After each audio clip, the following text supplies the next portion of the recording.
خدایا خود را بشناسم.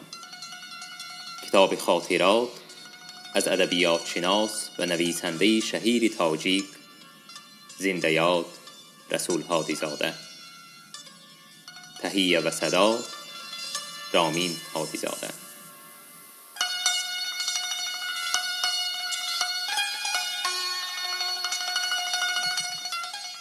به نام خداوند جان و خرد. رب هب لی حکما والحقنی بالصالحین واجعل لی لسان صدق فی الاخرین. پروردگارا به من حکمت ارزانی دار و مرا به زمره شایستگان بپیوند و در حق من در زبان آیندگان گفتاری نیکو قرار ده.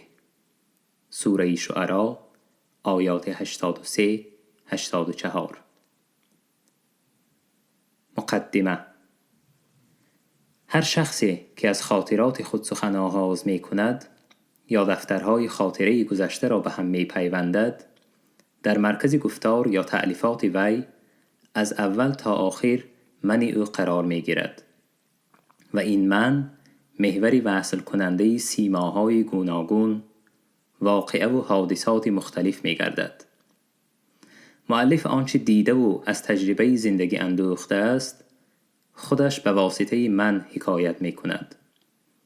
اما این من نباید منظور و مضمون اساسی کتاب باشد، بلکه من باید یک وسیله، یک شیشه پربینه باشد که نقطه انعکاس واقعه ها، حادثه ها، شخصان مختلف و جالب را پیش چشم خواننده مجسم سازد و خواننده دیده تواند که در گرداب حوادث جامعه و در معامله با افراد جامعه من مؤلف چه تکاملات، چه تبدلات و چه تحولات از سر گذرانیده است.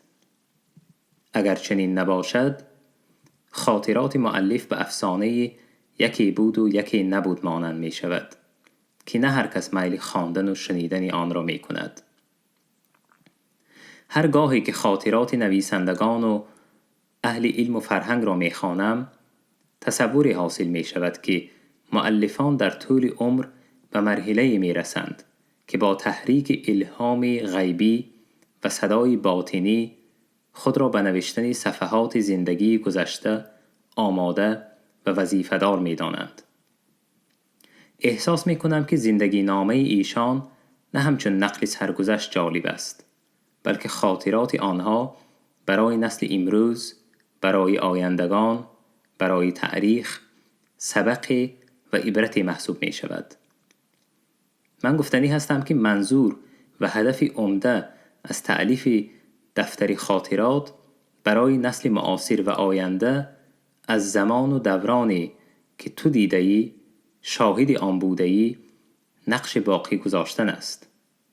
چنین تصور و تفکر در من در مرحله 70مین سال عمر پیدا شد. به تدریج میل و نیروی محرک حس می کردم که مرا به تألیف دفتر خاطرات دعوت می نمود. لحظه هایی می شد که صفحات ایام گذشته را به یاد می آوردم. در اول در معنی و باطن واقعه و حادثه های گذشته کمتر اندیشه و تعمق می کردم.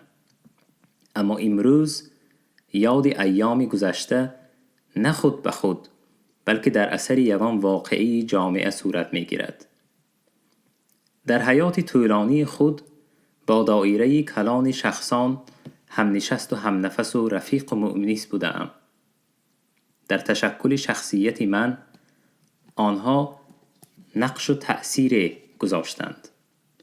گذشته از این در سیمای آنها تجسم محیط معنوی و اخلاق و آداب زمان و دور معین را می بینم. بنابراین نقل و حکایت لحظه های زندگی آنها پاره های تاریخ معنوی جامعه ما می باشد. امروز همه اشخاصی را که در زندگیم نقشی از آنها مانده است یا عموماً با آنها آشنا و شناس بودم و در کار و زندگی علاقمندی به آنها داشتم به 3 گروه تقسیم می کنم. گروه اول در سن و سال از من خیلی بزرگ و به حکم استاد و راهنما بودند. یک قسم زندگی باشعورانه این اشخاص در دوره پیش از انقلاب اکتبر گذشته است که آن را دوره استبداد و ظلم و ستم فئودالی نامزد می کردیم. این دوره سلطنت امپراتوری روسیه و امیران بخارا بود. شاهدان این دور مثل استاد عینی، طارق الذهنی، قاری مسیحایی تمهید، عمک بزرگ و پدری من، ودود محمودی و دیگران دو دوره به هم مقابل را دیده بودند. آنها از زمانی به اصطلاح ظلم و ستم رهایی یافته به دوره به اصطلاح آزادی رسیده و به ساختار نوی سوسیالیستی شوروی و حاکمیت حزب کمونیستی صمیمانه خدمت کردند. گروه دوم آنهایی بودند که چند سال پیش از وقوع انقلاب اکتبر چشم به جهان گشاده، اما تشکل شخصی، فکری و معنوی آنها در دوره نوی آزادی کمونیستی صورت گرفته بود. این اشخاص زادگان زمان کهن اما تربیت یافتگان دوره نوی اجتماعی و سیاسی بودند. خدمت آنها در استحکام ساختار دولت شوروی در تبلیغ و تشویق افکار و عقاید کمونیستی از روی صمیمیت و جانفشانی بود. آنها تا آخر عمر در این پایه فکری و معنوی استوار و پایدار بودند. اکثر آنها تبدلات‌های سالهای آخر از هم پاش خوردن دولت بزرگ شوروی و سقوط پایه‌های فکری کمونیستی را نادیده از جهان درگذشتند. مثل عبدالسلام دیهاتی، میرزا ترسونزاده، میرسعید میرشکر، فاتح نیازی، ساتیم الاغزاده و امثال آنها. و نهایت گروه سوم همسالان و همکاران و دوستان دور و نزدیک من هستند. ما همه زادگان دوران شوروی هستیم که تولد ما در میانه و آخرهای سالهای 20 عصر گذشته واقع شده است. ما همه از بازی که چشم به جهان گشوده و گوش را وقف سخنهای اطرافیان کرده ایم، آنچه شنیده ایم حاکمیت شوروی، راهنمای فرقه یا پارتی بولشویکی، داهیان پرولتاریات جهان مارکس و انگلس و لنین و استالین بود. از 5-6 سالگی ما را به گروه اکتبریت ها منسوب می کردند و تلقین می نمودند که ما فرزندان زادگان انقلاب اکتبر هستیم و شادی کودکانه ما را حد و کنار نبود. از صنف‌های اولی مکتب ما را به صف پیانیر قبول می کردند. در سیستم ساختار سیاسی این تشکیلات نخستین بچگان به یک آیین و ترتیب و تنظیم مستحکم قرار یافته بود. گروه معین پیانیرها را اتریاد می گفتند و این اتریاد سردار داشت. چند اتریاد تشکیلات عمومی پیانیران مکتب را سازمان می داد که سردار آن را وژاتی می گفتند. وژاتی کلمه روسی است که معنیش راهبر است. پیانیرها شعاری داشتند و آن به این قرار بود: وژاتی پیانیرها را به صف جمع می کرد و بعد از سرود و مرش در آخر به پیانیرهای صف آراسته مراجعت کرده می گفت: پیانیر، به کار پارتی کمونیستی یا به کار لنین و استالین تیار باش. پیانیرها دست به پیشانی بالا کرده برابر با صدای بلند می گفتند: دایما تیار.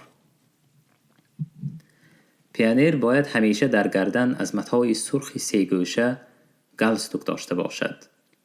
به ما می گفتند که به گردن متاع سرخ بستن چنین معنی دارد که پیانیر رنگ خون قربانیان راه انقلاب را همیشه پاس می دارد. از سن 14 سالگی پیانیر می تواند و وظیفه دار است که به صف کمسمال داخل شود. این تشکیلات را کمسمال لنینی می گفتند که مختصر عباره روسی کمونیستیچسکی سیوز لنینسکی ملادیوژه، ترجمهش اتفاق کمونیستی جوانان لنینی می باشد. شخصی جوان را به کمسمال نخست در مجلس عمومی با سنجش و سؤال و جوابهای سیاسی قبول می کردند. سپس جوان زینه به زینه از سنجش کمیسیه‌های قبول تشکیلات‌های بالایی گذشته، نهایت از کمیته ناحیوی کمسمال کتابچه عضویت را می گرفت. یکی از وظیفه‌های نخستین کمسمال پرداخت حق عضویت هر ماهه بود. کمسمال در تبلیغ و ترغیب افکار و عقاید کمونیستی نهایت جانفشان و متعصب بود. در حیات سیاسی و اقتصادی مملکت دست مددگار نیرومند حزب کمونیستی محسوب می شد. جوانانی که در صف کمسمال جانسپاری و فداکاری می کردند برای قبول به صف حزب کمونیستی توصیه می شدند. زندگی ما جوانانی که در سالهای 20 و 30 عصر 20 به جهان چشم گشوده ایم به همین راهی که از آن نقل کردم جریان داشت. ما تنها تعلیمات کمونیستی را پیروی می کردیم. فلسفه متریالیستی مارکس و لنین را می آموختیم و آن را یگانه راه درست علم و دانش می پنداشتیم. دین را مزخرفات و افسانه گمراه کننده انسانیت می دانستیم. ما جوانان دوره مظفریت سوسیالیسم بودیم که برای بنیاد جامعه عالی کمونیستی هستی خود را نباید دریغ داریم. ما لنین و استالین را نه تنها چون پیغمبر بلکه همچون خدا پرستش می کردیم. شاعر ازبک غفور غلام در مدیحه خود به نام استالین چنین فکری را به نظم کشیده بود: اگر در آسمان در واقع هم خدا وجود می داشت، برای انجام کارهای دنیا پیش تو به مشورت می آمد. از این شرح مختصر خواننده شاید تصور کرده تواند که ما چه شخصانی بودیم در دوران شوروی و حاکمیت کمونیستی. سالهای گرسنگی اولی سالهای 30 گذشت. تعقیبات و زندانی کردن شخصان نامدار و مشهوری دایره روشنفکران و خادمان سیاسی حزب و دولت در سالهای 37-38 به عیب به اصطلاح دشمنان خلق سپری شد. سالهای مشکل و محرومیت‌های جنگ بزرگ وطنی، سالهای 41-45 با غلبه لشکر شوروی انجام یافت. بعد از جنگ زندگی دشوار بود، ولی ما احیای فرهنگی و علمی و معنوی را در محیط سیاسی مملکت حس می کردیم. این جنبش معنوی در جمهوری‌های ملی از جمله در تاجیکستان نیز مشاهده می شد. پیش از همه به آموختن و نشر آثار ادبیات کلاسیکی راه گشاده شد. در دوشنبه دانشگاه دولتی انستیتوت پلی‌تکنیکی تشکیل شد. سال 1951 اکادمی علم‌های تاجیکستان تأسیس گردید. در تئاترها در قطار نمایشنامه‌های ملی آثار دراماتورگان جهان به صحنه گذاشته می‌شد. کیناستودیوی تاجیک فیلم از حیات جمهوری و تاریخ گذشته امان فیلم‌ها تیار می‌کرد. کتاب‌های نخستین از تاریخ ادبیات کلاسیکی تاجیک، از تاریخ خلق تاجیک تألیف شده به تب رسیدند. ترجمه ادبیات جهان خیلی توسعه یافت. قدرت دولت شوروی می افزود. مقام و منزلت و تأثیر و نفوذ دولت و حزب کمونیستی با هر راه به قطعه‌های مختلف جهان پهن می شد. در عین چنین اوج و کمالات کشوری سوسیالیستی، داهی ما و تمام مردم جهان، استالین به ناخواست چند روز بیمار شد و در اول ماه مارت سال 1953 چشم از جهان پوشید. رسم وداع و دفن وی نهایت با شکوه و حشمت و ماتم و سوگواری او با گریه و نوحه و یأس و اندوه صمیمی و جانگدازی مردم شوروی صورت گرفت. از وفات استالین 2-3 ماه گذشت و در مناسبت مقامات بالای حزب کمونیستی و دولت شوروی نسبت به استالین یک سردی و نظری منفی احساس کردیم. اما از اصل مسئله کسی آگاه نبود. این خاموشی سرد و فراموشی نسبت به استالین 3-4 سال دوام کرد. نهایت سال 1957 در سیزد 20 حزب در معروضه خروشچاف، استالین همچون حاکم مستبد، بیرحم، راهبری بی‌تدبیر انادکار و خلاصه بسان جنایتکاری محکوم گردید. همه ناکامی ها و خطاهای جدی سیاست حزب و دولت شوروی را به گردن استالین گذاشتند و گفتند برای برطرف نمودن این خطاها همه کمونیستان و مردم شوروی باید در اطراف حزب متحد گردند و وحدت حزب و مردم را پاس و پایدار دارند. معرکه بزرگ فاش نمودن استالین و کوشش‌های از نو مستحکم نمودن قدرت و ساختار حزب و دولت با رهبری سران مملکت و شخصا خروشچاف خیلی متشکلانه می‌گذشت. ولی این تنها در ظاهر بود. آن اعتقاد و ایمانی که مردم و حزبیان نسبت به دولت شوروی و حزب کمونیستی داشتند اکنون از بنیادش سست شده بود. شک نیست که حزب هنوز در سر قدرت بود. راهبر یگانه ما بود. ما هم به رسم و عادت و آیین پیشین حزب را اعتراف می کردیم. از سختگیری آن می ترسیدیم. اما احساس می شد که حزب کمونیستی دیگر بر روح و افکار ما تأثیری پیشینه را ندارد. این حزب تشکیلات و ساختاری بود که در اداره دولت فعالیت حکومت را سخت نظارت می کرد. لیکن بنیاد آن، نیروی ایدئولوژی آن خیلی سست شده بود و سببی به یک وزش باد از هم پاش خوردن دولت شوروی و حزب کمونیستی هم در همین بود. پس از سقوط حاکمیت کمونیستی و برقرار گردیدن ساختارهای به اصطلاح دموکراتی در سابق جمهوری‌های اتحاد شوروی، انتقاد و فاشگویی عیب و علتها و نقصان و به اصطلاح جنایت‌های کمونیستی شروع شد. معلوم گردید که سرمنشه همه عیب و علت‌های جامعه شوروی، نابسامانی اقتصادی و استبداد و کشتارها، راهبر نخستین انقلاب اکتبر و سرور دولت شوروی ولادیمیر لنین بوده است. انتقاد و معرکه ضد کمونیستی به یک نظم متشکلی که در فاش نمودن به اصطلاح جنایت‌های استالین مشاهده می‌شد صورت نمی‌گرفت. حکومت و حزب‌های نو دموکراتی بیشتر با استقرار حاکمیت و دولت به اصطلاح مردمی مشغول بودند و به ترتیب دادن اعلامیه و مراجعت نامه‌های رسمی و نظریوی در محکوم نمودن اساسهای سیاسی و اجتماعی ساختار شوروی وقت و فرصت نداشتند. به نظرم در این کار آنها خود را چندان حقدار هم نمی‌دانستند. این سبب‌های جدی داشت. بعد از فرو افتادن حاکمیت شوروی و دیکتاتوری حزب کمونیستی، قریب در همه مملکت‌های سابق کمونیستی بحران سیاسی، اقتصادی، اجتماعی، علمی و فرهنگی رخ داد. درجه زندگی مردم پست رفت. بی‌نوایی در جامعه حکمران گشت.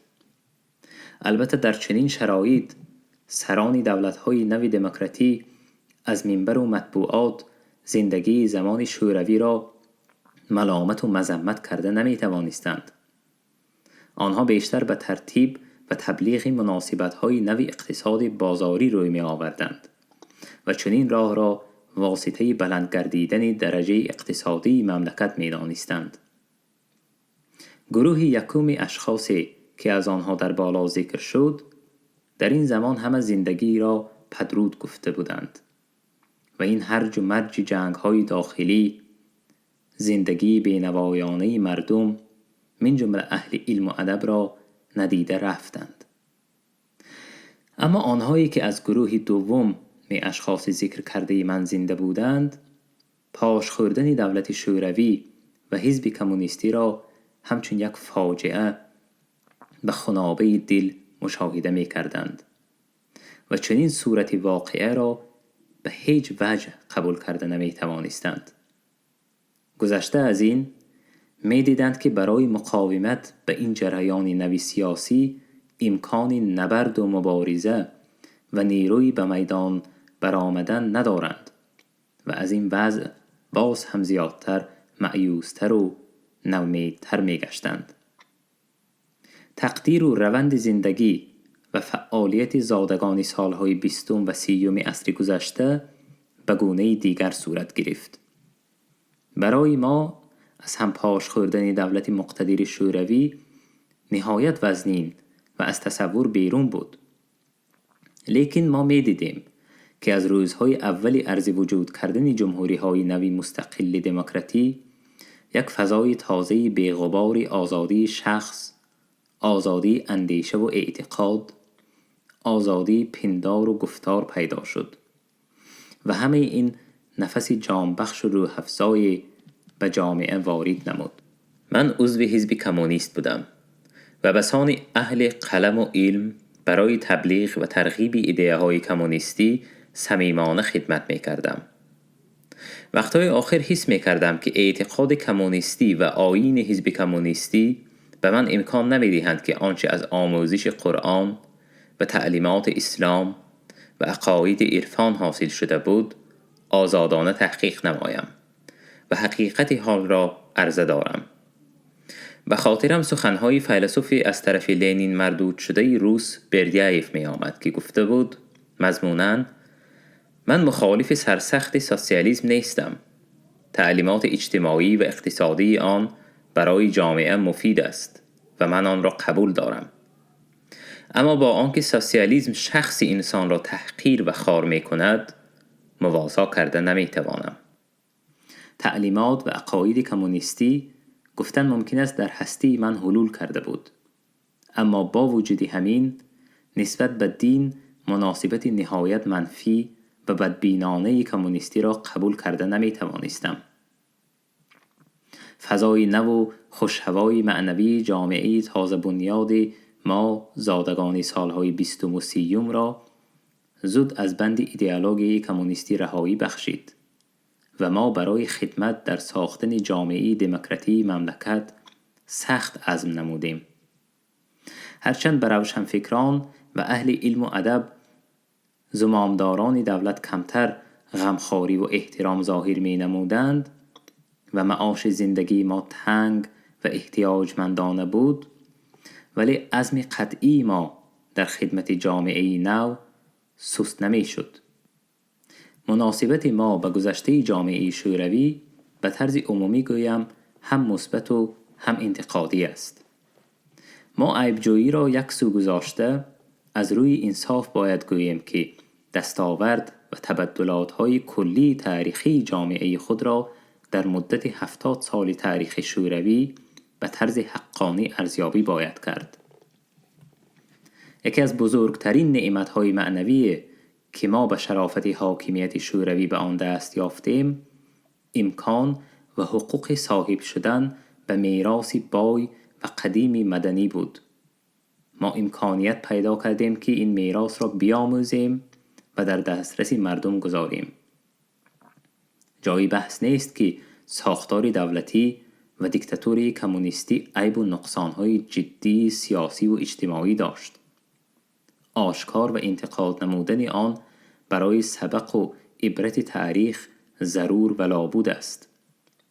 لیکن انتقاد ما باید حقیقت پرورانه، حق جویانه و حق گویانه باشد. ما نباید دستاوردهای بزرگ تاریخمان را انکار کنیم، بلکه آن را همیشه اعتراف باید کرد. اما متاسفانه در نوشته و سخنرانی‌های همسالان و همکارانم گاهان نظر افراطی منفی را مشاهده می‌کنیم. در بین این تنقیدگران افراطی شخصانی هستند که تربیت خوبی معنوی زمان شوروی را گرفتند. در آن دوران آنها در حمد و ثنای ساختار شوروی ثمره‌های خوب به دست درآورده صاحب جایزه و عنوانها شده بودند و چنین شخصان از تنقیدگران سرسخت دوران کمونیستی شدند. کی می‌داند آنها به این واسطه می‌خواهند در نظر زمامداران دولت و اهل جامعه نو خود را با آرایش نو جلوه دهند. من شخصاً به تاریخ گذشته دوره شوروی نظری خالصانه دارم. هیچ نباشد میکوشم که در ارزیابی و انتقاد خود منصف و حقگوی باشم. دولت شوروی مرا به آسمان ها نبرداشته است. جایزه و افتخارنامه ها را به سر من بهوده و بیهوده نریخته است. برعکس بارها شده است که عیب و گناهی را به سر من بار کرده پیش اهل جامعه مرا زبان کوتاه کردنی می شدند. لیکن چنین آزردگی به من حقوق معنوی نمی دهد که به تاریخ ترقیات و پیشرفت های تاریخ 70 سال دوره شوروی خط بطلان کشم. برعکس من از این رشد و رونق کشورمان فخر می کنم. از رواج بی‌نظیر علم تاجیک، ادبیات تاجیک، صنعت تاجیک سرفرازی می کنم و امروز هم به قدر قوت و توانم در دایره امکان فکر و اندیشه خود به هیچ طمع و چشمداری به جایزه و عنوانهای فخری برای رونق معنویات مردم زحمات به خرج می دهم. از آنچه در این مقدمه گفتم هدف آن است که نوشتن خاطرات تنها نقل و حکایت زندگی نگارنده نیست، بلکه یاد از صحیفه های تاریخ زمان و آدمان است. این صحیفه ها به چه طرز تصویر می شوند، حقیقت حال تا چه اندازه رعایت می گردد، نفس زمان، سیمای و سیرت آدمان تا چه اندازه به قول مولانای روم همچون ماهتاب در آب جوی منعکس می گردند، این به درستی اندیشه های نگارنده به دایره نگاه وی وابسته است. از خدای متعال امیدوارم که چشم مرا در دیدن حقیقت خیره و قلم مرا در نوشتن این اوراق تیره نگرداند.